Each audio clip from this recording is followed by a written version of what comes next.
Bonjour à vous, c'est Josué et le thème du message d'aujourd'hui c'est le but de la foi. Vous devez comprendre premièrement que la foi active la puissance de Dieu. La foi permet à la puissance de Dieu de se manifester. La foi emmène la puissance de Dieu à opérer. Est-ce que vous comprenez? La foi, c'est comme l'interrupteur vous comprenez? L'interrupteur qui allume la lumière chez vous. Lorsque vous êtes chez vous, est-ce que vous comprenez? Et qu'il fait tout noir, vous avez besoin de lumière. Mais qu'est-ce que vous faites? Vous appuyez sur un interrupteur et quand vous appuyez sur l'interrupteur, la lumière apparaît. C'est ça la foi. La foi permet à la puissance de Dieu d'agir. Par exemple, lorsque vous lisez le livre de Daniel, est-ce que vous comprenez? La Bible dit, est-ce que vous comprenez, que les gens détestaient Daniel. Vous comprenez? Dans le royaume de Babylone, vous comprenez, dans le royaume de Perse.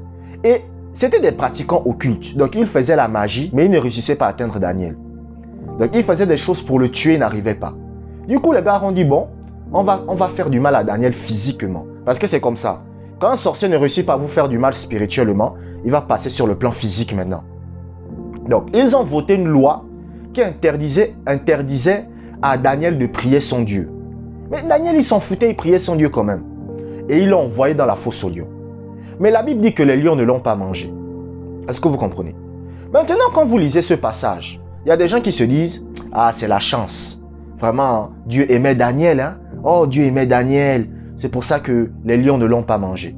Mais lorsque vous lisez le livre de Hébreux 11, on vous dit que par la foi, ils fermèrent la gueule des lions. Vous comprenez? On vous parle de Daniel. Donc, c'est la foi de Daniel qui a fait en sorte que les lions ne le mangent pas. Vous comprenez? C'est pas parce que Dieu l'aimait plus que tous les autres. Dieu peut vous aimer et malgré tout vous souffrez. Écoutez, je vous dis la vérité. C'est pour ça qu'il y a des gens qui disent, oh, si Dieu le veut, si Dieu le veut. Il n'y a pas de si Dieu le veut. Dieu peut vouloir quelque chose et ça n'arrive pas. Est-ce que vous comprenez? C'est-à-dire, Dieu peut vouloir quelque chose pour vous et ça n'arrive pas. Vous comprenez? Parce qu'il y a des chrétiens qui ont cette mentalité-là. Oh, si Dieu veut que je réussisse, je réussirai. Non! Dieu peut vouloir que vous réussissiez et vous échouez. Est-ce que vous comprenez? Miles Monroe, c'est un pasteur. Il a dit l'endroit le plus riche du monde, c'est le cimetière. Pourquoi? Parce qu'il y a beaucoup de gens, Dieu avait des plans pour eux, mais ils n'ont jamais accompli ça. Est-ce que vous comprenez? Est-ce que vous comprenez? Donc, Dieu peut avoir un plan pour vous. Dieu peut avoir des bons plans pour vous. Mais ça ne s'accomplit pas. Est-ce que vous comprenez? Pas à cause de lui, mais à cause de votre foi. Donc, par exemple, vous avez une dette. Vous avez envie que votre dette soit réglée. Vous priez pour que la dette soit réglée. Et la dette ne se règle pas. Ce n'est pas parce que Dieu n'a pas voulu ça. Dieu voulait régler votre dette. Mais c'est parce que vous n'avez pas su activer votre foi. Vous comprenez? Donc, la foi active la puissance de Dieu. La foi fait en sorte que Dieu puisse agir. Vous comprenez? Dieu, écoutez, la capacité de Dieu à agir dépendra de votre foi. Est-ce que vous comprenez? Que ce soit dans le domaine de la guérison, que ce soit dans le domaine de la prière, que ce soit dans le domaine des finances, que ce soit dans le domaine du mariage, que ce soit dans tous les domaines.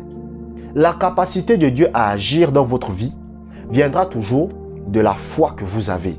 Vous comprenez? La capacité de Dieu à transformer votre vie viendra toujours de la foi que vous avez. Maintenant, je vous ai dit quoi? Je vous ai dit que la foi active la puissance de Dieu. Mais maintenant, d'où vient la puissance de Dieu? La puissance de Dieu vient de votre vie de prière. Est-ce que vous comprenez? La puissance, la foi active la puissance. Mais la puissance vient de votre vie de prière. Vous savez, écoutez, un chrétien faible, c'est un chrétien qui ne prie pas. Écoutez, moi je vous le dis. Je vous le dis. Un chrétien faible, c'est un chrétien qui ne prie pas. Est-ce que vous comprenez? Un chrétien qui ne prie pas, c'est un chrétien faible. C'est pour ça que moi, un sorcier ne peut pas m'attaquer. Un sorcier, écoutez, c'est difficile qu'un sorcier m'attaque. Parce que je suis fort spirituellement. Et ma force spirituelle vient de ma vie de prière. C'est pour ça que l'apôtre Paul, vous comprenez, était puissant. Parce que, par exemple, lorsque vous lisez 1 Corinthiens chapitre 14, verset 18, l'apôtre Paul va dire, « Je rends grâce à Dieu de ce que je parle en langue plus que vous tous. » Vous comprenez? Donc, l'apôtre Paul est dans l'église de Corinthe. Il dit, dans l'église de Corinthe, là, il n'y a pas quelqu'un qui prie plus que moi en langue. Il dit, vous tous là, vous êtes des petits. Pourtant, l'église de Corinthe, c'était une église qui priait beaucoup en langue. Et lorsque vous lisez la Bible dit quoi? Que celui qui parle en langue s'édifie lui-même. Donc, en d'autres mots, qu'est-ce que Paul était en train de dire? Paul était en train de dire, c'est moi le plus fort spirituellement dans l'église. Vous comprenez? Pourquoi? Parce que lorsque vous priez en langue, vous augmentez votre force spirituelle. C'est la même chose lorsque vous pratiquez la présence de Dieu. Vous comprenez? C'est la même chose lorsque vous pratiquez la présence de Dieu. Vous augmentez aussi votre force spirituelle. C'est pour ça, par exemple, vous allez voir que lorsque Jésus, le Seigneur Jésus-Christ, est allé chez Ponce Pilate, la femme de Ponce Pilate a dit qu'elle a fait des mauvais rêves à cause de Jésus. Parce qu'elle était dans la sorcellerie, vous comprenez? Elle était troublée. Vous comprenez? Vous comprenez? La puissance dans la vie d'un chrétien vient de sa vie de prière. Vous comprenez? Un pasteur qui ne prie pas, c'est un pasteur faible. Un chrétien qui ne prie pas, c'est un chrétien faible. Écoutez, pour reconnaître un chrétien faible, c'est facile. C'est sa vie de prière. Un chrétien qui passe 1 heure de temps par jour à prier sera plus fort qu'un chrétien qui passe 15 minutes à prier. Écoutez, c'est ça la vie. Vous comprenez? C'est ça la vie. La dernière fois, vous comprenez, c'est le Seigneur qui m'a parlé et il m'a fait comprendre qu'on ne fait pas d'omelette sans casser les œufs. Il m'a dit, on ne fait pas d'omelette sans casser les œufs. Il m'a dit, commence à prier en langue 3 heures par jour. À partir d'aujourd'hui. J'ai dit, ah ok. Je vais commencer à appliquer ça. Est-ce que vous comprenez? C'est la même chose que la pratique de la présence de Dieu. Mais il y a des chrétiens, en fait, je ne comprends pas. Ils veulent la puissance de Dieu, mais ils ne veulent pas payer le prix de la puissance de Dieu. Vous comprenez? Ils veulent dire, mais il y a des chrétiens, ils déclarent la guérison, rien ne se passe. Vous savez pourquoi?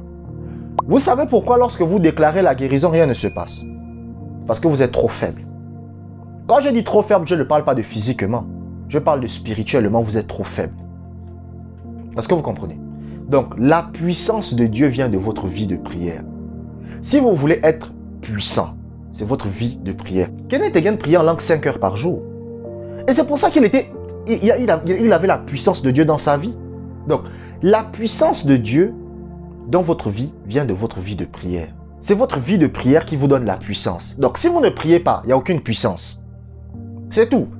Si vous ne pratiquez pas la présence de Dieu, il n'y a pas de puissance. Si vous ne priez pas aussi en langue, il n'y a pas de puissance. Moi, j'ai décidé en ce moment, je prie beaucoup en langue.